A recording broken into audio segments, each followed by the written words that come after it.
বিসমিল্লাহির রহমানির রহিম। আমি মোহাম্মদ আমিনুল ইসলাম, সহকারী শিক্ষক, রামকৃষ্ণপুর আন্দোলন বিশ্ববিদ্যালয়। প্রিয় ষষ্ঠ শ্রেণী শিক্ষার্থীদের উদ্দেশ্যে ইসলাম ও নৈতিক শিক্ষা এই পাঠ্যপুস্তকের অধ্যায় 2 পাঠ 7 অর্থাৎ সালাত বিষয়ে তোমাদের সামনে আলোচনা করব।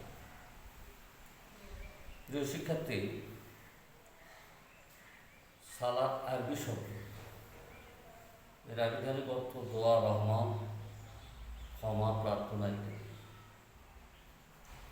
ইসলামী পরিভাষায় আরকান আহকাম সহ বিশেষ নিয়ম ও নির্দিষ্ট সময় আল্লাহর ইবাদতের নাম সালাত বা নামাজ। আল্লাহর নিকট বান্দার আনুগত্য প্রকাশের শ্রেষ্ঠ মাধ্যম হচ্ছে সালাত।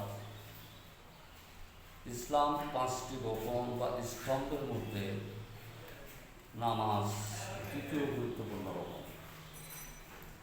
হাদিসে আছে ইসলাম 5টি স্তম্ভের উপর প্রতিষ্ঠিত। একথা সাক্ষ্য দেওয়া যে আল্লাহ ছাড়া কেউ মাবুদ নেই এবং হযরত মুহাম্মদ সাল্লাল্লাহু আলাইহি ওয়াসাল্লাম আল্লাহর বান্দা এবং রাসূল। নামাজ প্রতিষ্ঠা করা, যাকাত আদায় করা, হজ করা এবং রমজান মাসে রোজা রাখা। প্রিয় শিক্ষার্থী, আমি আবার বলছি, সালাত শব্দের আরবি শব্দ, এর আবিধানিক অর্থ দোয়া, রহমান, প্রার্থনা ইত্যাদি। ইসলামী শরীয়তের পরিভাষায় আরকান আহকাম সহ বিশেষ নিয়ম ও নির্দিষ্ট সময়ে আল্লাহর ইবাদতের নাম সালাত বা নামাজ। আল্লাহর নিকট বান্দার আনুগত্য প্রকাশের শ্রেষ্ঠ মাধ্যম হচ্ছে সালাত। ইসলাম 5টি রোকনের মধ্যে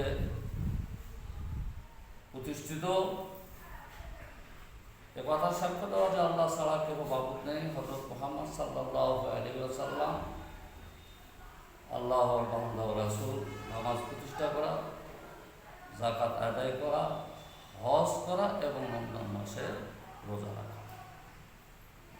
অত্যন্ত নির্ভরযোগ্য একটি হাদিস এটি, যে হাদিসের বরাত হচ্ছে বুখারী ও তিরমিজি। পবিত্র কোরআন মাজিদে আল্লাহ তাআলা বলেন, ওয়া আকিমুস সালাতা ওয়া আতুজ যাকাত। এই কথাটি কোরআন মাজিদে 80 থেকে 82 বার উল্লেখ করা হয়েছে। যেমনটি নামাজ কায়েম করো, যাকাত আদায় করো, এটি সূরা আল বাকারার 43 নম্বর আয়াত। প্রিয় শিক্ষার্থী, নামাজ মানুষকে অন্যায় কাজ থেকে বিরত রাখে। যেমন আল্লাহ তাআলা পবিত্র কোরআন মাজিদে ঘোষণা করেন, ইন্নাস সালাতা তানহা আনিল ফাহশাই ওয়াল মুনকার। নিশ্চয় নামাজ মানুষকে অশ্লীল ও খারাপ কাজ থেকে বিরত রাখে। এটি কালামে পাকে সূরা আল আনকাবুতের 45 নম্বর আয়াতের মধ্যে আছে। প্রিয় শিক্ষার্থী, নামাজ আদায়কারী দুনিয়াতে মর্যাদা পাবে, আখিরাতে পাবে জান্নাত। নামাজ আদায়কারী দুনিয়াতে একজন ইমানদার হিসেবে বিশেষ একটা সম্মানের পাত্র হবে। এরপরে যখন তার মৃত্যু ঘটবে, আখিরাতে গেলে আল্লাহ রাব্বুল আলামিন তাকে জান্নাত দেবে। এ প্রসঙ্গে মহানবী সাল্লাল্লাহু আলাইহি ওয়াসাল্লাম বলেন, নামাজ বেহেশতের চাবি।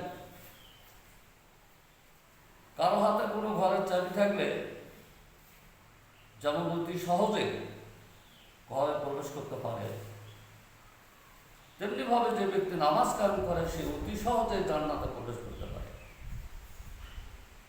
প্রিয় শিক্ষার্থী, ষষ্ঠ শ্রেণী, আসলে নামাজ একটি গুরুত্বপূর্ণ ভাব। কেননা এই নামাজের মাধ্যমেই মুমিনের গুনাহ মাফ হয়। রাসূলুল্লাহ সাল্লাল্লাহু আলাইহি সাল্লাম বলেন, এই কথার মধ্যে তোমাদের কি মত? যদি তোমাদের কারো বাড়ির সামনে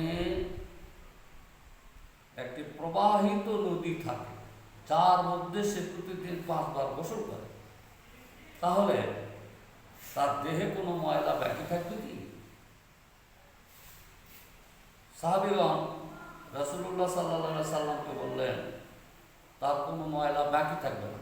তখন রাসূলুল্লাহ সাল্লাল্লাহু আলাইহি সাল্লাম বলেন, এটাই 5 ওয়াক্ত নামাজের উদাহরণ, যা দ্বারা যাবতীয় গুনাহ মিটিয়ে দেওয়া।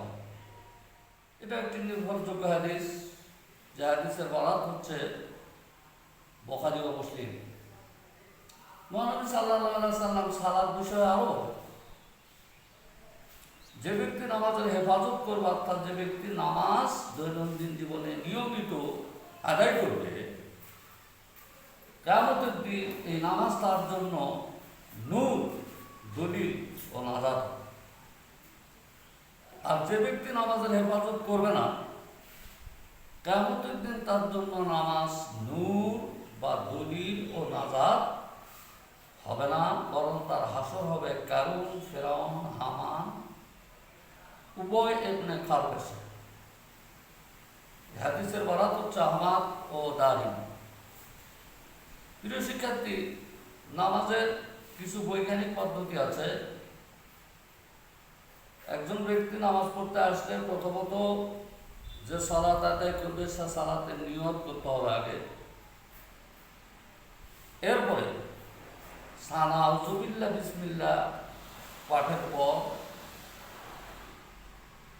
সূরাতুল ফাতিহা তেলাওয়াত করতে হবে। এ বিষয়ে মহানবী সাল্লাল্লাহু আলাইহি সাল্লাম বলেছেন, লা সালাতা ইল্লা বিফাতিহাতিল কিতাব, যে নামাজ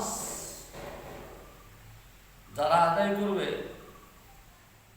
তাদেরকে 5টি পুরস্কারে পুরস্কৃত করা হবে। প্রিয় শিক্ষার্থী, এই 5টি পুরস্কারের মধ্যে পার্থিব জগৎ, অর্থাৎ পৃথিবীতে আমরা যতদিন বেঁচে থাকবো, আমাদের জীবিকার কোনো অভাব হবে। এই জীবিকা বলতে শুধু খাওয়া দাওয়াই না, মানুষের মৌলিক চাহিদা হচ্ছে 5টি: খাওয়া, পড়া, শিক্ষা, চিকিৎসা ও বাসস্থান। এই মিলেই হচ্ছে জীবিকা, এর অভাব হবে। এরপরে যখন আল্লাহ পাকের হুকুম হবে, তার মৃত্যু হয়ে যাবে, কবরের আযাব হবে। আবার আমাদেরকে মহান আল্লাহ তাআলা হাসরের দিন, কিয়ামতের দিন এই কবর থেকে উঠাবেন। সেখানে এই দুনিয়াতে 5 ওয়াক্ত সালাত আদায়কারীর আমলনামাটা ডান হাতে পাবে। শেষ পর্যন্ত বিনা হিসাবে মহান আল্লাহ তাআলা তাকে জান্নাত দান করবেন। প্রিয় শিক্ষার্থী, তোমরা নিয়মিত সালাত আদায় করবে এবং সালাত আদায়ের জন্য যে নিয়ম কানুনগুলো আছে, এই নিয়ম কানুনগুলো মেনেই সালাত আদায় করবে। আশা করি তোমরা এই পাঠটির প্রতি অনলাইনে মনোযোগী হয়েছ বা মনোযোগী হবে।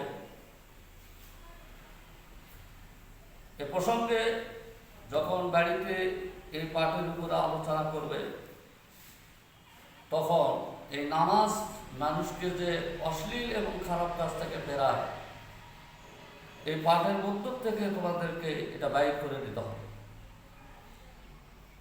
ইবাদতের মধ্যে আল্লাহ পাকের কাছে আনুগত্য প্রকাশের শ্রেষ্ঠ মাধ্যম যেহেতু সালাত, মুসলমান হিসেবে আমরা যদি আমাদের ঈমান রক্ষা করি, অবশ্যই আমাদেরকে সালাত আদায় করতে হবে এবং সে সালাতটা আদায় করতে হবে খুশু এবং খুদুর সাথে,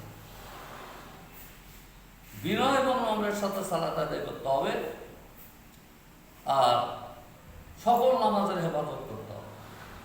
তাহলে কি হবে? এই সালাত আদায়কারী অশ্লীল বা খারাপ বা অহেতুক কোনো কাজ তার দ্বারা হবে না। সে সবসময় পূত পবিত্র থাকবে, সে আমানতদার হবে, কারো আমানতের খেয়ানত করবে না, ওয়াদা ভঙ্গ করবে না। সালাত আদায়কারী লজ্জাশীল হবে, সে পরনারীর প্রতি তাকাবে না। শুধু বিবাহিত স্ত্রী ছাড়া অন্য যে কোনো নারীর প্রতি তার কোনো লোলুপ দৃষ্টি হবে না। প্রিয় শিক্ষার্থী, আমি তোমাদেরকে দৈনন্দিন জীবনে 5 ওয়াক্ত সালাত আদায়ের নির্দেশ দিচ্ছি। সালাত আদায় করাকালীন সময় তোমাদের শরীর, স্বাস্থ্য, মন মানসিকতা সব কিছু স্বচ্ছতা ফিরে আসবে।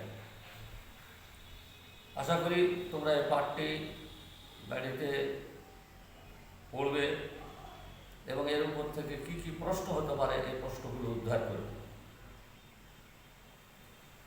এতটুকু কথা বলেই এই পাঠের উপরে, এই সালাত পাঠের উপরে যতক্ষণ কথা বললাম, এটার আলোকে তোমরা এই পাঠের অর্থাৎ এই 7 পাঠ যেটির নাম সালাত, এই সালাত বিষয়ে বিস্তারিত তোমরা বুঝবে। এতটুকু আলোচনা করে অনলাইন ক্লাস এখানে শেষ করছি। ধন্যবাদ।